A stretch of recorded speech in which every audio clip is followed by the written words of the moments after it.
Bienvenidos a Lexcusiones, un podcast creado para dialogar sobre la pasión por el derecho, la justicia, la lucha contra la violencia y la promoción del libre pensamiento.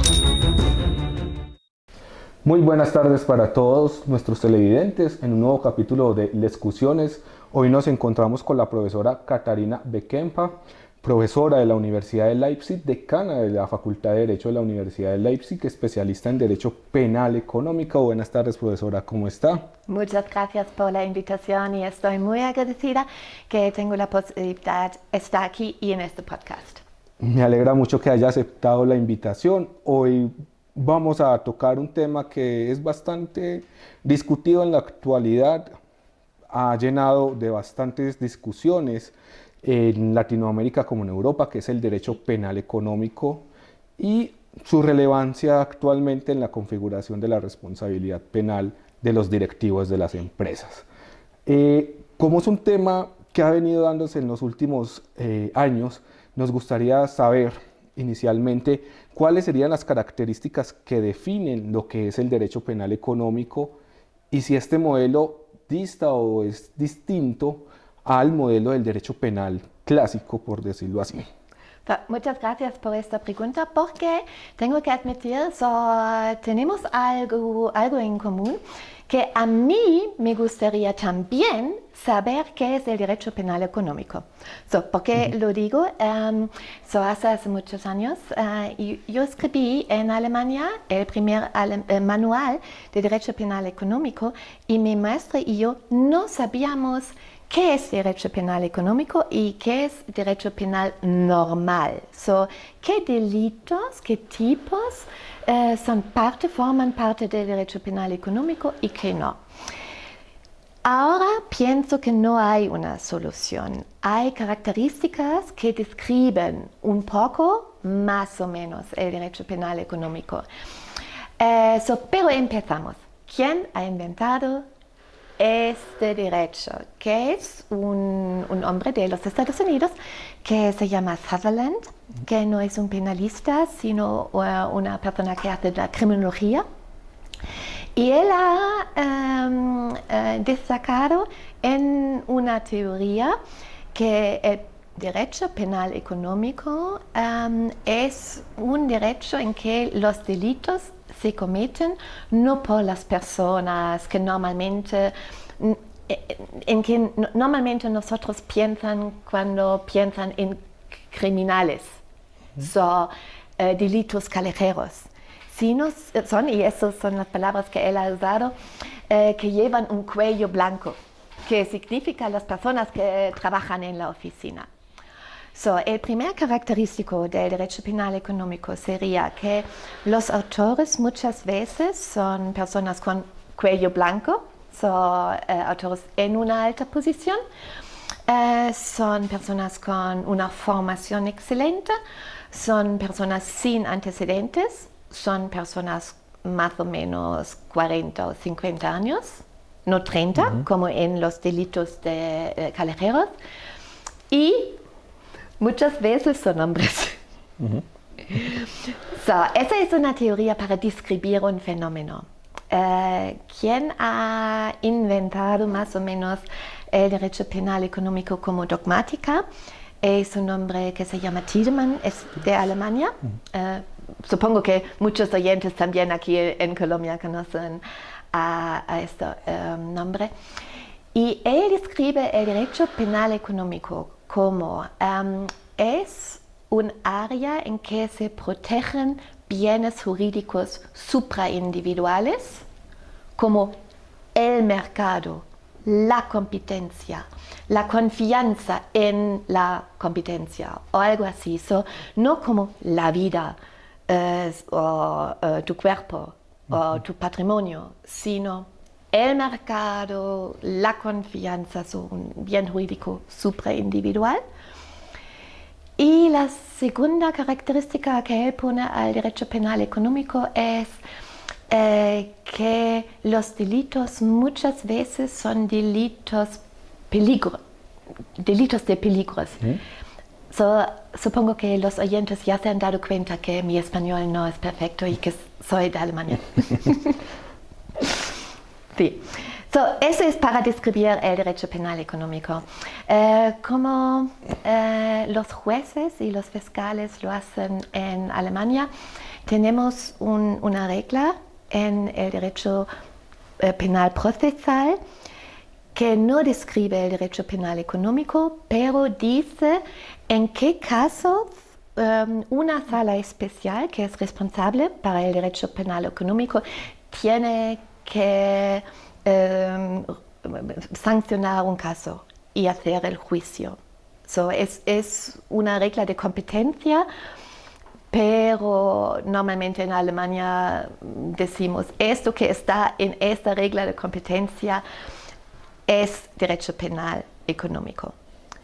Y para al final hacer un vínculo a Colombia, que he aprendido en mi estancia en Colombia, es que en Colombia obviamente hay una diferencia porque existe un capítulo en el Código Penal de Colombia que se llama delitos socioeconómicos.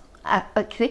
Y los delitos que están en este capítulo son muy diferentes que los tipos que tenemos en Alemania. Puede que como una colombiana dijera que el derecho penal económico es que está en este capítulo del Código Penal. Y a la segunda pregunta, no se aplican otras reglas. Por ejemplo, el parte general del derecho penal, entre comillas, normal, se aplica en el derecho penal económico. No tenemos reglas específicas para participación, autoría, negligencia, dolo, ¿no? O algo así. Las reglas son las mismas. Los oyentes pueden pensar en ese momento, he visto en la biblioteca libros largos que se llaman o tienen un título Derecho Penal Económico Parte General, como puede ser que si yo digo que la parte general es la misma. Todos tienen razón. ¿Por qué existen libros parte general del derecho penal económico? No las reglas son diferentes, pero a veces los casos y tenemos que adaptar esas reglas, aplicando esas reglas a casos específicos. A veces tenemos que adaptar un poco las reglas o modificar, aplicar las reglas del derecho penal parte general. Para dar una respuesta a esta pregunta es que existen reglas que no existen en el derecho penal, no. Existen fenómenos que están solo en el derecho penal económico, sí, existen. Y por eso tenemos instrumentos como, por ejemplo, en Alemania, la responsabilidad del compliance officer, que es algo que solo tiene que ver con el derecho penal económico, ¿no? Es algo muy específico por este derecho, pero las reglas vienen del derecho penal, otra vez entre comillas, normal. Porque son las reglas de la comisión por omisión. Perfecto, me queda lo suficientemente claro tu exposición, profesora. Frente al derecho penal económico se ha desarrollado una arista bastante grande, especialmente en España, con lo que tiene que ver con la responsabilidad penal de las personas jurídicas. Quisiera saber desde su postura si ve conveniente o necesaria la aplicación de ese sistema de responsabilidad penal para estas personas jurídicas. Muchas gracias por esa pregunta, porque no sé si los oyentes se dan cuenta que es muy especial que un colombiano y una alemana están en esta sofá, porque ni en Colombia ni en Alemania existe la responsabilidad de las personas jurídicas. Y es algo especial hoy en día. En la Unión Europea, Alemania forma parte de la Unión Europea, y es algo muy especial no tener la responsabilidad de las personas jurídicas en Europa. Todos los países que están alrededor de Alemania tienen una responsabilidad de las personas jurídicas. También en América Latina, ¿no? Como yo sé, todos los países que están alrededor de Colombia tienen una responsabilidad de las personas jurídicas. ¿Por qué no en Colombia y en Alemania? Sé que en Colombia también hubo 2 proyectos de ley para introducir finalmente la responsabilidad de las personas jurídicas, y también en Alemania. Si tú hubieras preguntado a mí hace 2 años si Alemania tendré una responsabilidad de las personas jurídicas, yo habría dicho sí, en unos meses. Ese proyecto de ley ya era muy avanzado, y por razones que son un poco demasiado para explicarlo aquí, son razones políticas, ¿no? No tienen nada que ver con la dogmática. No tenemos esta responsabilidad en Alemania. Pero tu pregunta era, ¿sería buena idea o no? ¿No? Exacto. Sí. Sonrío por una razón muy específica, y esa razón es que soy una alemana, y se dice que una empresa no puede actuar con dolo y con culpa, y esa doctrina se llama la doctrina germana. Y tú planteas esa pregunta a una alemana. Mi deber debería ser decir, no, una responsabilidad de las personas jurídicas va contra la doctrina germánica, y no, nuestra doctrina. Sí, y muchos de mis colegas lo dicen. Yo no estoy tan segura. ¿Por qué no? Porque vivimos en un mundo de globalización, y también el derecho penal se globaliza y se armoniza. Y para las empresas puede ser una desventaja tener su sede en un país que no tiene la responsabilidad de las personas jurídicas, que suena un poco raro, porque para las empresas debería ser bueno no tener la responsabilidad de las personas jurídicas. No es así. Por ejemplo, en Alemania, las empresas han exigido que se introduce finalmente este instrumento en las leyes de Alemania, porque da seguridad jurídica. Y por eso digo, yo veo en el derecho penal algo que se llama la americanización del derecho penal. Y la responsabilidad de las personas jurídicas es una americanización del derecho penal, lo sé. A veces tengo miedo de esta americanización, porque la doctrina en los Estados Unidos no es muy explicada, pero para la responsabilidad de las empresas diría, sí, vivimos en un mundo que está globalizándose.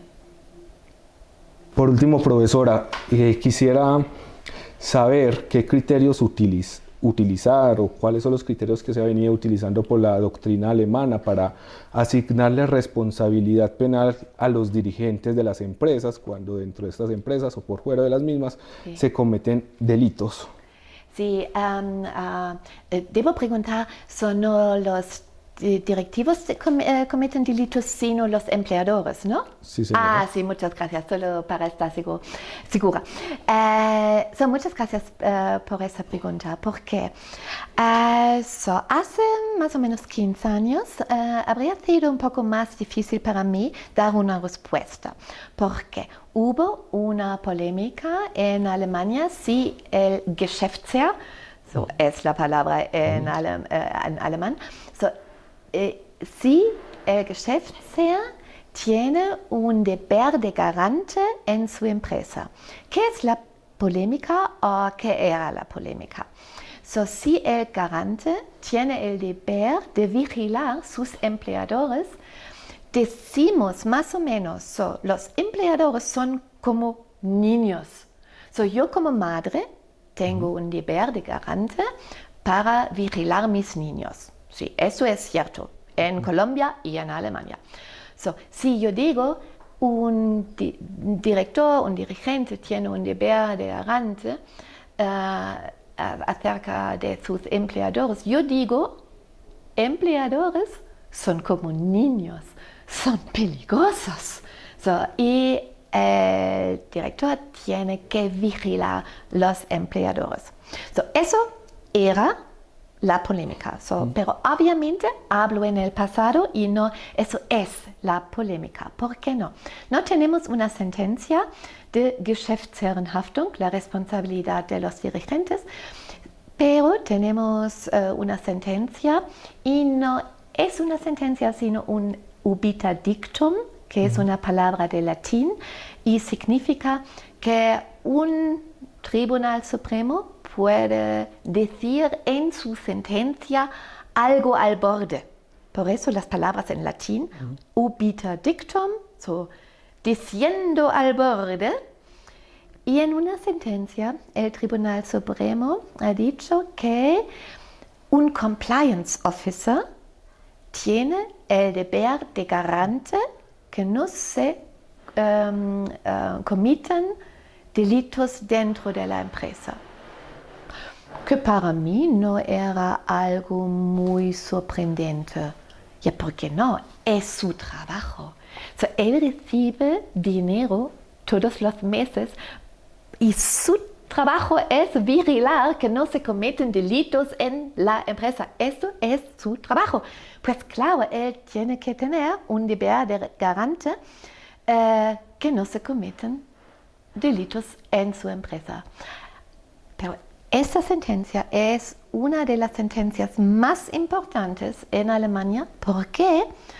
Porque después de esta sentencia ha empezado una fábrica de las consultatorias. Muchas personas han ganado millones de euros para ayudar a las empresas para escribir programas de cumplimiento normativos, ¿no? Y siempre han dicho, es muy peligroso porque el compliance officer tiene un deber de garante, él es el responsable. Todas las empresas necesitan un programa de cumplimiento. Los oyentes que estudian Derecho ya saben algo. El deber de garante, y es en Colombia y en Alemania es lo mismo, el deber de garante no es suficiente. Necesitamos dolo. El deber de garante no dice algo. Sí, pues claro que tengo el deber de garante para mis niños, que son 3 o 5. Pero si no estoy en casa, no puedo hacer nada, nadie puede sancionarme si ellos se queman en el horno. Y eso es lo mismo para el compliance officer, solo tiene que impedir delitos de que sabe, ¿no? Necesitamos dolo. Obviamente he hablado de una sentencia de un compliance officer y no de un dirigente de la empresa. ¿Qué tiene mi respuesta que ver con tu pregunta? Si el compliance officer tiene el deber de garante, también el dirigente, porque el compliance officer solo puede tener ese deber de garante del dirigente. Por ejemplo, la madre no está en casa, pero está en casa un canguro. El deber de garante tiene la madre, pero está fuera de la casa. ¿Quién tiene también el deber de garante? El canguro. ¿De quién tiene el deber de garante? De la madre. Y es lo mismo en la empresa. El compliance officer solo puede tener el deber de garante del dirigente. Y por eso, de esta sentencia puede ser si él, el compliance officer, es responsable, también el dirigente, canguro, madre. Y no necesitamos nada más. Es un delito típico, comisión por omisión. Necesitamos el deber de garante, una manera de causalidad, que la persona no ha hecho nada y el dolo. Para explicar por qué tuvimos este hype después de la sentencia del compliance officer, yo tengo una teoría.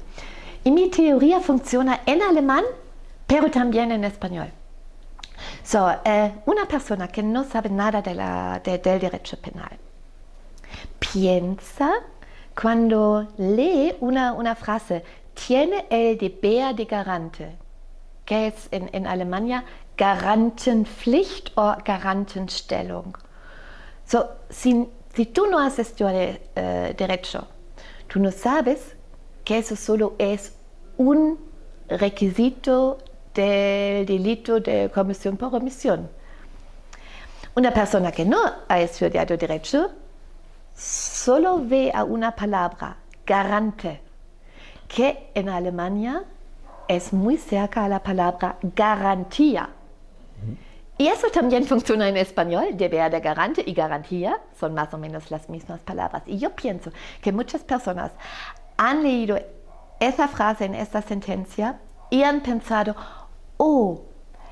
el compliance officer, entre comillas, y también el dirigente,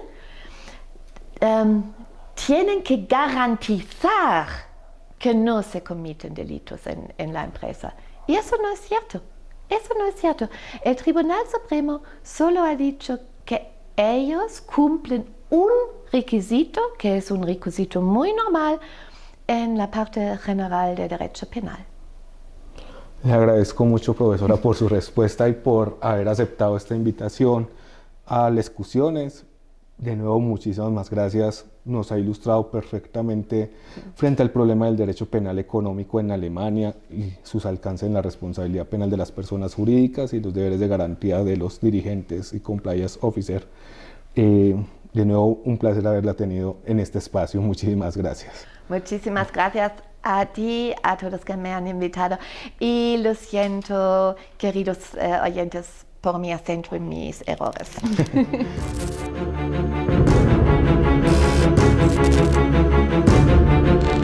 El presidente de la República dé finalmente la orden de que cese el fuego.